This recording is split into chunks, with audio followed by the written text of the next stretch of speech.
20 నిమిషాలు ఆపలేదు. ప్రియమైన వాళ్ళారా, పుడిసిటిలో జలములను కొలిచిన వాడండి. మద్రాసు ప్రాంతంలో తోమా గారు మన భారతదేశానికి వచ్చినప్పుడు కొద్ది దినాల తర్వాత సముద్ర స్నానం చేస్తూ ఉదయకాలంలో వాళ్ళందరూ కూడా బ్రాహ్మణ్స్, కొంతమంది పూజారులు సూర్యుని వైపు చూస్తూ నమస్కరిస్తూ వాళ్ళు పూజలు చేస్తూ ఉన్నారు. ఆ విషయాన్ని చూసినటువంటి తోమా గారు వారి దగ్గరికి వెళ్ళిన ఆయన, దేవుడు చేసిన సృష్టిని మనం పూజించకూడదని చెప్పి కొన్ని విషయాలు డిస్కషన్ జరిగిన తర్వాత వారు అన్నారంట, ఈయన అన్నాడంట వాళ్ళకి ఒక విషయం చెప్పి, మీరు సముద్రంలో నీటిని తీసి పుడిసిట్లో దోసిలో తీసి ఆకాశం గాలిలోకి విసిరివేయండి. మీ దేవుడు గొప్ప అయితే ఆకాశం ఆ మధ్యలో ఆ గాలిలో నీళ్లు ఆగిపోవాలి.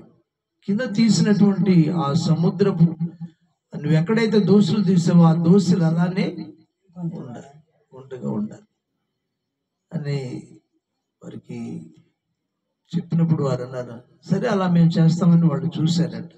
దోసులతో నీళ్లు తీస్తే సముద్రంలో దోసులు అలానే ఉంటుందా? ఆ గుంత అలానే ఉంటుందా? ఉండదు కదా. తీసిసిరేసారు గాలిలోకి, అవి గాలిలో ఉండవు కదా, కింద వచ్చి పడిపోయి సముద్రం నీటిలో కలిసిపోయి. అప్పుడు తోమా గారు ప్రార్థించి ఆ దోసులతో నీళ్లు తీసి, దోసులతో తీసిన నీరు అలా ఉన్నాయంట. ఆ నీరు ఆకాశం కదా మధ్యకు గాలిలో విసిరినప్పుడు ఆ గాలిలో అలానే ఆగిపోయింది. ప్రియమైన వాళ్ళ, కాబట్టి దోసిలతో కదా పుడిసిటితో జలములను కొలవగలిగినటువంటి అంటే ఆయనకు ఆ పవర్ ఉంది. సముద్రం మీద ఆయన నడిచినవాడు కదా, సముద్రముని కదా వాటికి హద్దులను నియమించిన వాడు. ఇర్మియా గ్రంథంలో ఉంటుంది, వాటికి హద్దులు ఎల్లలు వేసాడంట, దాటి రావద్దని చెప్పాడు.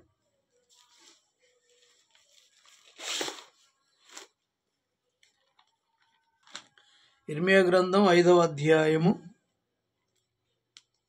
22వ వచనం, సముద్రము దాటలేకుండానట్లును దాని తరంగములు ఎంత పొర్లిననో అవి ప్రబలలేకయు, ఎంత ఘోషించిననో దాన్ని దాటలేక ఉండినట్లు నిత్య నిర్ణయం చేత దానికి ఇసుక సరిహద్దుగా నియమించిన నాకు మీరు భయపడరా?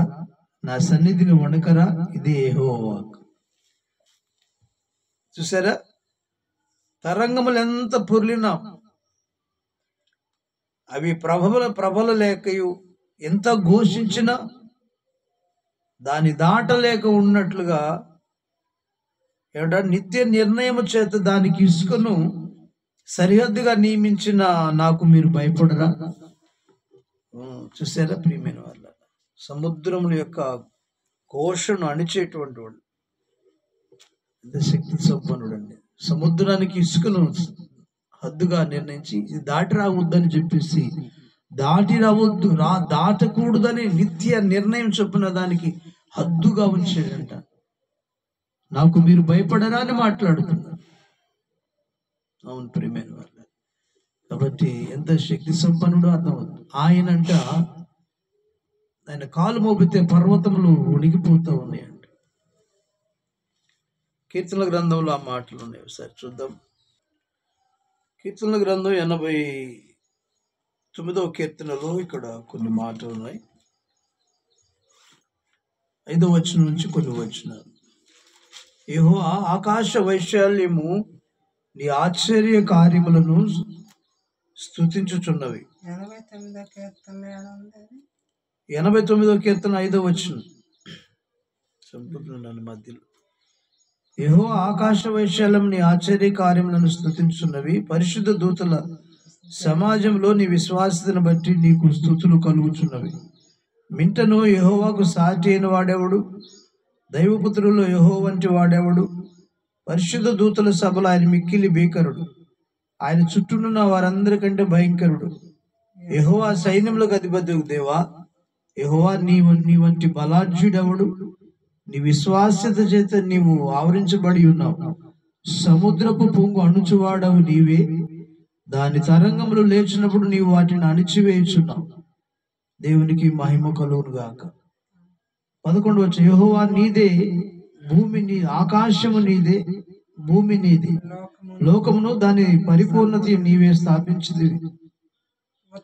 ఉత్తర దక్షిణం నీవే నిర్మించితివి. తాబోరు హెర్మోన్లో నీ నామం బట్టి ఉత్సాహధ్వని చేయుచున్నవి. పరాక్రమ గల బాహు నీకు కలదు, నీ హస్తం బలమైనది, నీ దక్షిణ హస్తము ఉన్నతమైనది.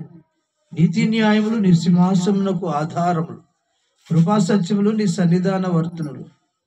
ప్రియులారా, ఈ రీతిగా మనం గమనిస్తే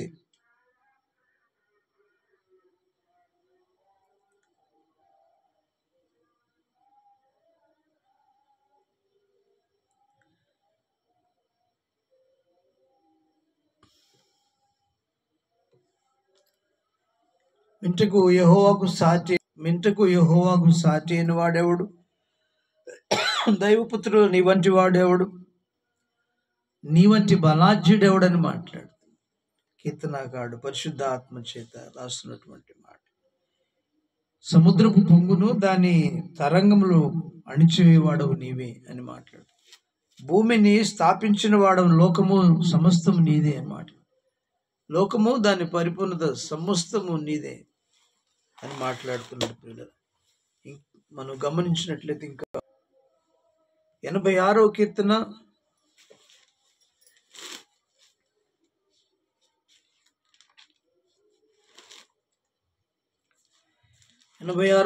8వ వచనం, ప్రభువా నీవు మహత్యము గలవాడు, ఆశ్చర్య కార్యములు చేయవాడు, నీవే అద్వితీయ దేవుడవు. ప్రభువా దేవతలలో నీ వంటి వాడు లేడు, నీ కార్యములకు సాటి అయిన కార్యములు లేవు.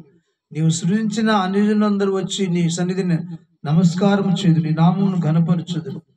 యెహోవా నేను నీ సత్యమును అనుసరించి నడుచుకున్నట్లు నీ మార్గమును నాకు బోధింపు. నీ నామమునకు భయపడినట్లు నా హృదయమునకు ఏకదృష్టి కలుగు చేయము. దేవునికి మహిమ కలుగును గాక. కాబట్టి ప్రియమైన వాళ్ళరా, మహత్యము గలవాడంట, ఆశ్చర్య కార్యములు చేయవాడంట. ఆయనే అద్వితీయ దేవుడని, అద్వితీయ సత్య దేవుడని యోహాను సువార్తలో కూడా మనం చూస్తున్నాం. అద్వితీయుడవు, నీ వంటి వాడు దేవతలలో ఒక్కడు కూడా లేడని మాట్లాడుతున్నాడు పిల్లలు. కాబట్టి ప్రియమైన వాళ్ళరా, దేవుని గురించినటువంటి గొప్పతనం మనం 96వ కీర్తన 4వ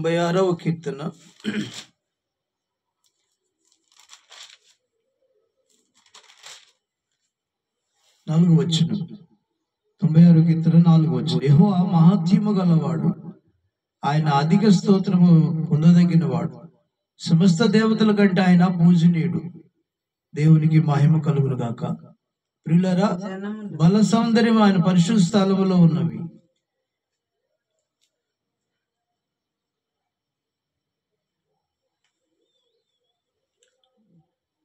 పదమూడు వచ్చిన, భూజనులకు తీర్పు తీర్చుటకై యెహోవా వేం చేయుచున్నాడు. న్యాయం బట్టి లోకమునకు, తన విశ్వాసతను బట్టి జనములకు ఆయన తీర్పు తీర్చును. దేవునికి మహిమ కలుగును గాక. అవును ప్రియులారా, 97వ కీర్తన ఒకసారి మనం గమనిస్తే 5వ వచనం, యెహోవా సన్నిధిని, సర్వలోకనాథుని సన్నిధిని పర్వతము మైనం వల్లే కరుగుచున్నవి. ఇది ప్రియులారా, ఏంటంట? యెహోవా సన్నిధిని, సర్వలోకనాథుని సన్నిధిని పర్వతములు మైనం వల్లే కరుగుచున్నవి. ఆకాశం ఆయన నీతిని తెలియచేయచ్చు, సమస్త జనములకు ఆయన మహిమ కనబడుచున్నది. దేవునికి మహిమ కలుగును గాక. ఇంకా మనం గమనించినట్లయితే ప్రియమైన వాళ్ళారా, 9వ వచనం, ఏలైనా యెహోవా భూలోకమంతటికి పైగా నీవు మహోన్నతుడు అయి ఉన్నావు, సమస్త దేవతలకు పైగా నీవు అత్యధికమైన ఔన్నత్యము పొంది ఉన్నావు. దేవునికి మహిమ కలుగును గాక. కాబట్టి ప్రభునందు ప్రియమైన దేవుని యొక్క మహత్యాల గురించి, మనం దేవుని యొక్క గొప్పతనాన్ని గురించి నీకు అర్థమైనప్పుడు ఆయనను నీవు ఒప్పుకొనగలుగుతావు, ఆయన విడిచిపెట్టలేవు. 95వ కీర్తనలో కూడా ఆయన 3వ వచనంలో యెహోవా మహాదేవుడు, దేవతలందరికి పైన మహత్యము గల మహారాజు, సమస్త ఆయన హస్తములు భూమిని నిర్మించును, ఆయన మన దేవుడు. ఆయన దావీదు కీర్తనకారుడు అంటున్నాడు ఇక్కడ 95వ కీర్తనలో కూడా, రండి యెహోవాను గూర్చి ఉత్సాహధ్వని చేయదము, మన రక్షణ దుర్గమును బట్టి సంతోషగానము చేయదమని మాట్లాడు. ఆయన మన దేవుడు, మనము ఆయన పాలించు ప్రజలము, ఆయన మేపు గొర్రెలము. రండి నమస్కారం చేసి సాగిల పడుదము, మనను సృజించిన యెహోవా సన్నిధిని మోకరించుదము. దేవునికి మహిమ. నేడు మీరు ఆయన మాట అంగీకరించిన యెడల ఎంత మేలు అంటున్నాడు, ఎంత మేలు అంటున్నాడు. అవును, మనం ఆయన మాట వినాలి. దేవునికి మహిమ.